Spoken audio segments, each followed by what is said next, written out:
Pakistan officials will hold talks in Qatar with their Afghan counterparts a day after Islamabad launched airstrikes on its neighbor, breaking a ceasefire that had brought 2 days of calm to the border. Pakistan's Defense Minister Khwaja Asif and Intelligence Chief General Asim Malik will be heading to Doha, while Afghan side will be represented by Defense Minister Mohammed Yaqub.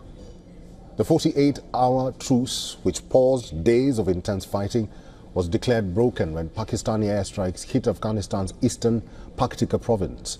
Afghan officials reported that at least 10 civilians died and 12 others were injured, including 2 children. The civilian death toll also includes a shocking tragedy for Afghanistan's sports community. Afghanistan Cricket Board announced that 3 local cricketers who were in there for a tournament were among those killed in the attack. In protest, the ACB has immediately withdrawn from the upcoming Tri-Nation T20 International Series involving Pakistan. This attack happened even as high-level diplomatic efforts were underway. Former U.S. envoy Zalmay Khalilzad posted on X that Qatar had successfully persuaded both sides to extend the ceasefire and had invited defense ministers and intelligence heads to Doha to negotiate a permanent truce. He added that Pakistan instead chose to break the ceasefire. Pakistan's foreign ministry defended the strikes as self-defense, calling Afghan Taliban's actions unwarranted aggression.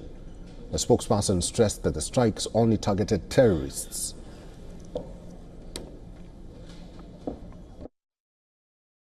Pakistan, exercising its right of self-defense, not only effectively repulsed the assaults all along the border, but also inflicted heavy losses on Taliban forces and affiliated terrorist groups. Operating from the Afghan soil, these infrastructures were used to plan and facilitate terrorist attacks against Pakistan. Our targeted and precise defensive response was not targeted towards the Afghan civilian population. The latest development saw a deadly assault by the Tehrik-e-Taliban Pakistan on a military base in the tribal district of North Waziristan near the Afghan border in Pakistan. Now, according to reports, a suicide bomber rammed an explosives-laden vehicle into the compound's boundary wall. This was followed by a gun battle in which at least 7 Pakistani soldiers were killed and more than a dozen were injured. Pakistan Army officials have confirmed that a total of 4 militants, including the suicide bomber, were killed before they could overrun the facility. The escalation has caught the attention of U.S. President Donald Trump. Trump, who has repeatedly boasted about solving multiple wars, claimed it was a simple matter of negotiations, calling it an easy one to solve.